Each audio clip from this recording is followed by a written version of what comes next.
What prompted the launch of the Rising Star expedition? What makes Homo Naledi the best known fossil member of the human species?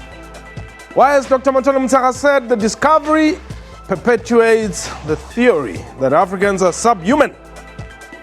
Doesn't this discovery nullify the belief that human beings were created by God? What time is it? It's question time.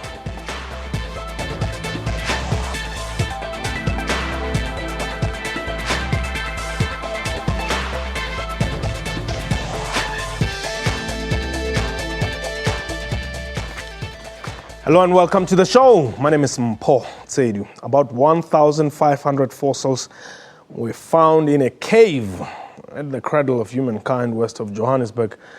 The new species has been named Homo Naledi after the Rising Star cave where the bones were discovered.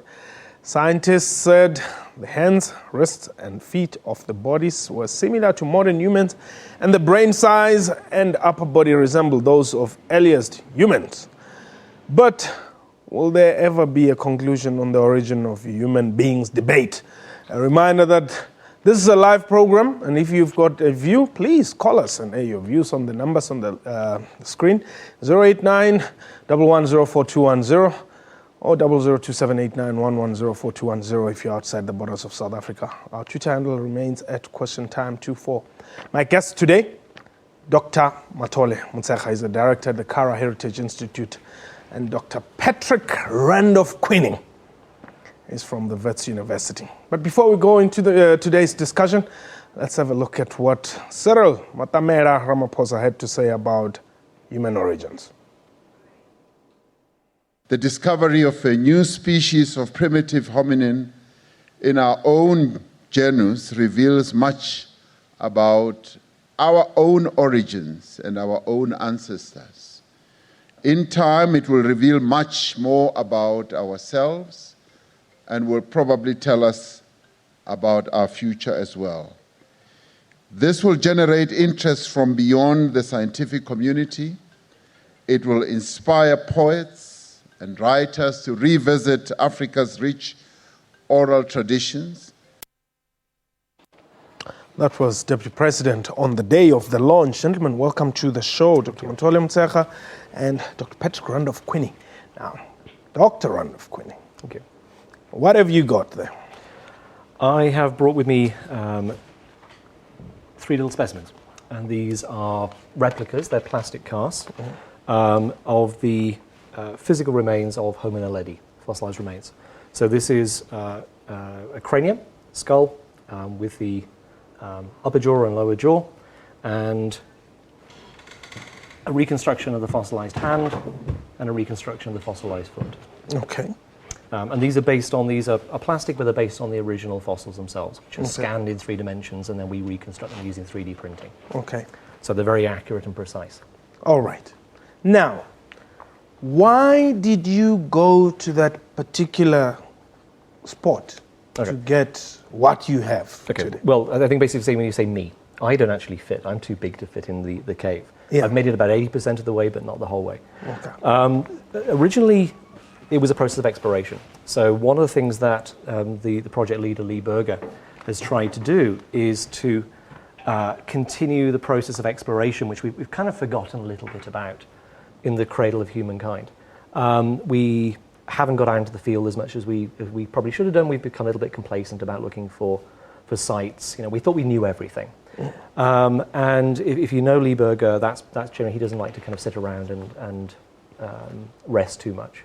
So what he did was basically put together an exploration team of cavers, recreational cavers, people who enjoy going into cave systems and exploring them and fitting into really, really tiny little spaces to map these caves out and see the geology and the crystals and what's in there.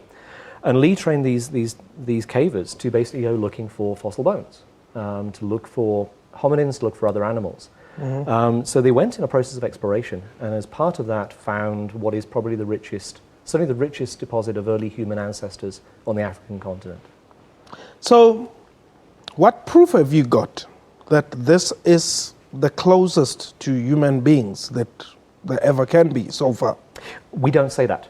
Okay. This is the thing, is the interpretation of the position of Homo Naledi within our own lineage is uncertain. What we're not sure is whether or not this is a cousin or a direct ancestor that has a relationship to us.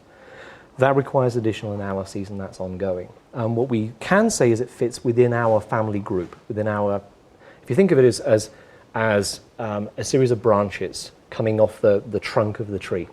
So at probably around about 2.8 million years ago, there are different branches that come off at different points. And if you follow the trunk back, you go back through a series of animals called the Australopithecines. So those are ape-like men, ape-like individuals, small brains, but quite ape-like bodies, but they walked on two legs.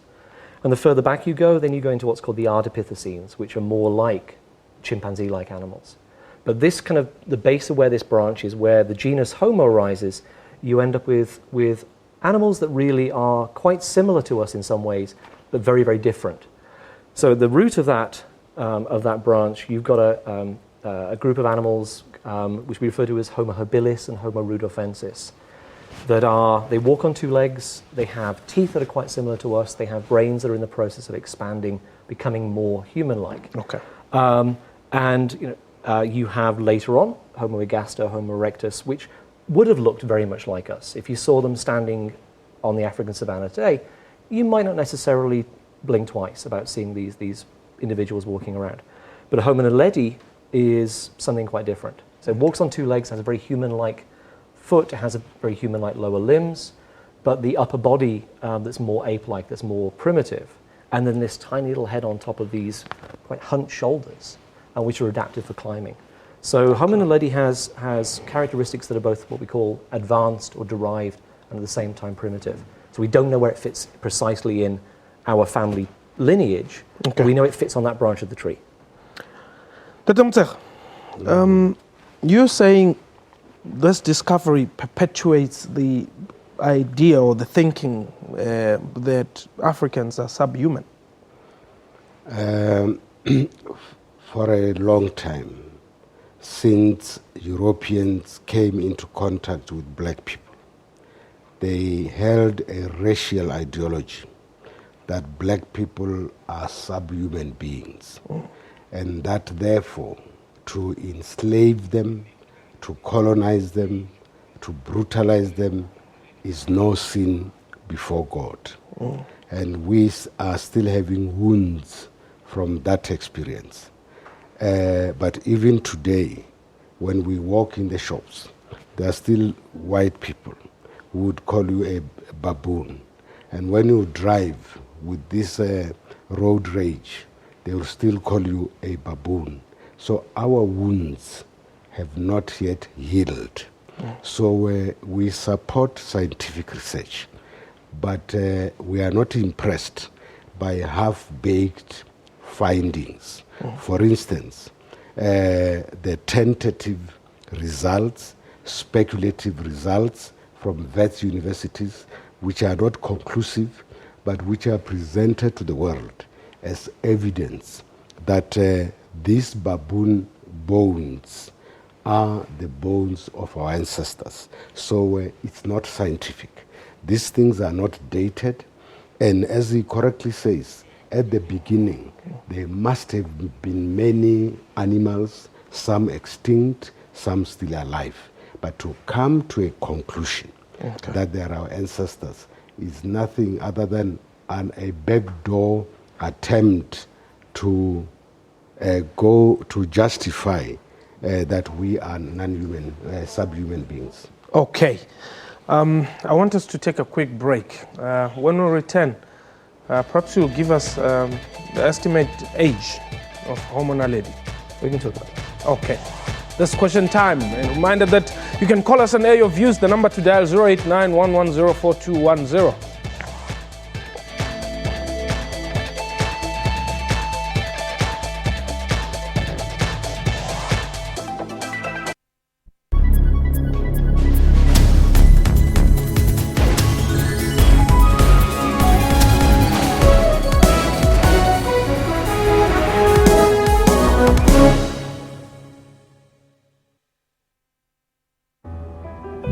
greatness is not an easy one. It's rough, tough, and full of barriers. And there's only one way to master it. Never, ever stop.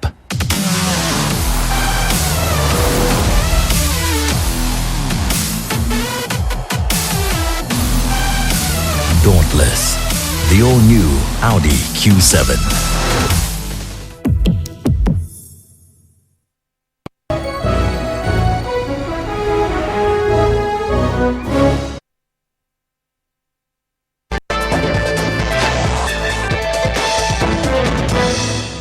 Welcome back. You're still watching Question Time. Today, my guests are Dr. Matole Motshekga, Director at Kara Heritage Institute, and Dr. Patrick Randolph Queenie is from Wits University. Before we continue, let's have a look at what Dr. Lee Berger had to say about this discovery. As a scientist, I was touched. I had never seen anything like the generosity of humans. People who would, on a Facebook ad that asked for skinny people, would drop everything and come around the world for no pay to look for fossils. Thank you very much, Dr. Lee Berger. Now, how old is Homo Naledi? We don't know. Simple answer. So it can be... Well, hopefully it can be dated. At this present moment in time, we don't know. Okay. If you look at the morphology, so what the bones say about the shape of the skull, the structure of the jaw, of the brow ridge, of the cranium, this this would be probably in the order of maybe around 2.8 million years if it fitting its relationship with the other members of our genus Homo. Okay. But that could be when the species arose. This species could have persisted until 100,000 years ago, okay. Or more recently. How far apart was it discovered, or was it dug out from the oldest human skull? Okay, well, it depends on what you define as human. Okay, the oldest direct ancestral skull that we are happy with is probably from around about 2.4 million years ago, and that's in East Africa. Okay. There is a jaw that's older than that from the Afar region of Ethiopia, and that's dated to about 2.8 million years ago. Okay. The first modern human is only about 200,000 years old. Okay. Owen, you're in Mpumalanga. Hi, Mpo. Yes. You see, I am 100% against Matole Motshekga on Nkandla, but on this one, I am 110% with him. I concur with him. You had to the bring aim of this study and discovery, it distorts the fact that human beings were created by God. They didn't come from evolution. So I fully agree with him that the aim of this, why has not this finding been made somewhere in Europe, only here in Africa? Thank you. Okay. Why is it important that the discovery is made in Africa or in the Caribbean or in Russia?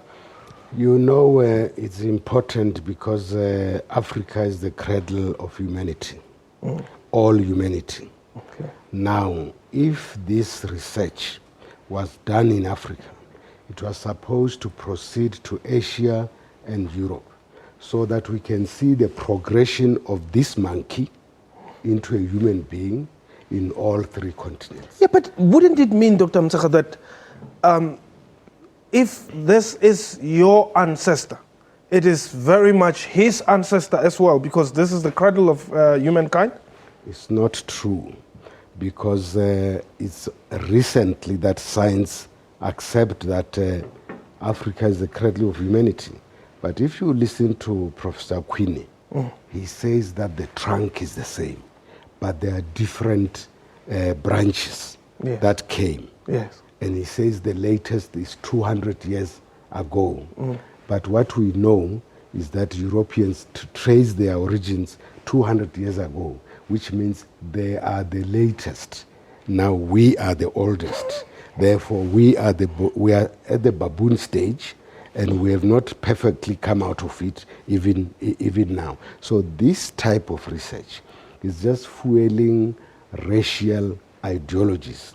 But you know, my worry about it also is that the African story, which is well documented, is not taken into account. Because if you want to tell us of how we evolved out of a baboon, you must also tell us how the baboon itself evolved. From what? The African sages have explained the evolution not only of humanity and the animal kingdom, but the entire universe. Look at the books that are in front of you. The small book is called the Hermetica. It explained in simple terms how the universe came into being, how humanity came into being, how animals came into being. There is no confusion. Okay. Vusi, you're in Kempton Park. I'm going to give you time to respond. Vusi? Hi, Paul. Yes, I can hear you now. Okay. Now, I wanted to ask the gentleman right there about evolution. That does it stop? And if it stops, why has it stopped with us? Or if it continues, why isn't it continuing? Okay. Thanks, Paul. All right. Can I answer both of those questions? Yes. I'll address the good doctor's point. First of all, we didn't evolve from baboons. Baboons have their own separate evolutionary trajectory. If we evolved from an ancestor that's somewhere, our most closest ancestor are the great apes. We share a common ancestor with the chimpanzees. But we didn't evolve from a chimpanzee. That split took place 6 million years ago or later. So baboons actually are a completely separate lineage. They've been around for probably 15 million years or more, but they're only our very, very distant cousins. They're not our closest cousins. Okay. In terms of the evidence, you were saying about Africa being the cradle of humanity and humankind. That's entirely true. I mean, one of the things that evolutionary biology has given us is the fact we have a common humanity. The fossil record, the first time I ever set foot in Africa was 24 years ago. And I was taken out a couple of days after landing in Johannesburg to the site of Tawong on the edge of the Kalahari Desert. Yes. And that's the site that the famous Tawong skull came from.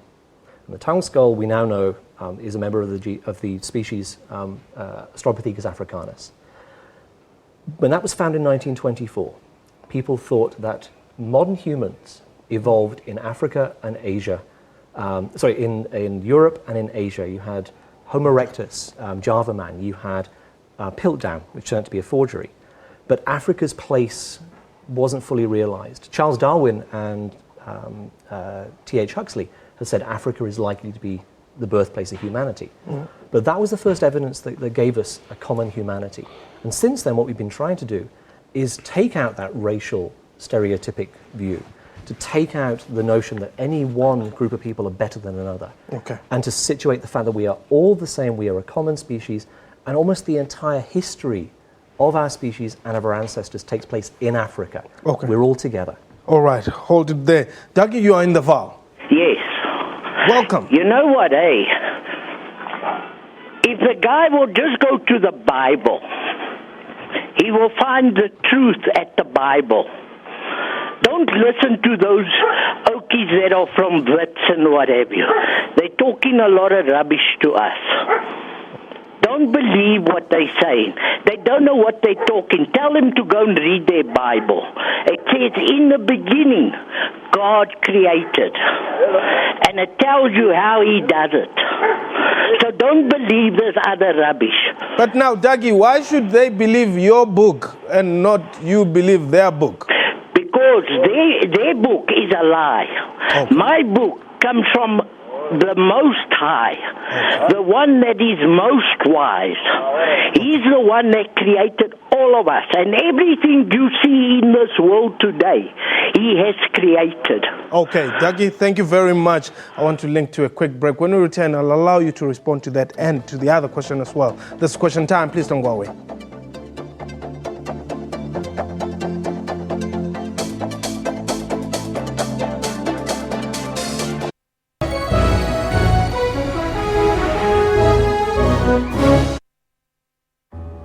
The road to greatness is not an easy one.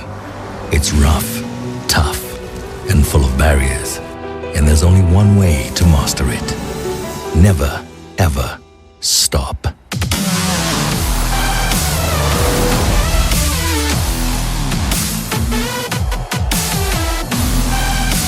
Dauntless, the all-new Audi Q7.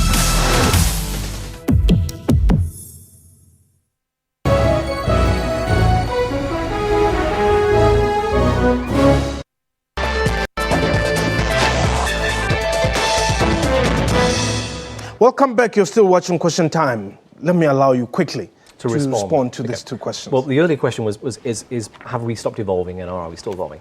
We are still evolving. Evolution has not slowed down. Okay. It's just, in some respects, it's probably just changed direction. So, we evolve internally all the time, things like gut bacteria. Our biology is evolving in relation to the environment, and as that changes in the future with global warming and populations breaking up, then we'll continue to evolve. It hasn't stopped. We're just part of one part of nature that continues to evolve. As far as the other caller, Dougie, the Okies from Wits. Yes. There are many texts, there are many historical texts, and one of the things that I think is very interesting is you look at the interplay and origins between the major Abrahamic religions, between Christianity, between Islam, between Judaism. And there's many crossovers in terms of the origin myths that are generated. Those books are good books, but they're not necessarily the right books. Mm-hmm. And science tries to objectively look at origins and place man within the system of nature. We're not separate, we're not dissimilar from it. Okay. So as far as the science goes, all of this science is based on physics, on chemistry, on biology, on genetics, on geology, the rocks, the fossils themselves. If you do not understand or do not believe evolution, then you shouldn't be using a mobile phone. You shouldn't be watching television. You shouldn't be driving a car and flying a plane, because they all share that common scientific basis. Dr. Mza. Africa has the oldest picture of the most ancient human beings that originated on this continent.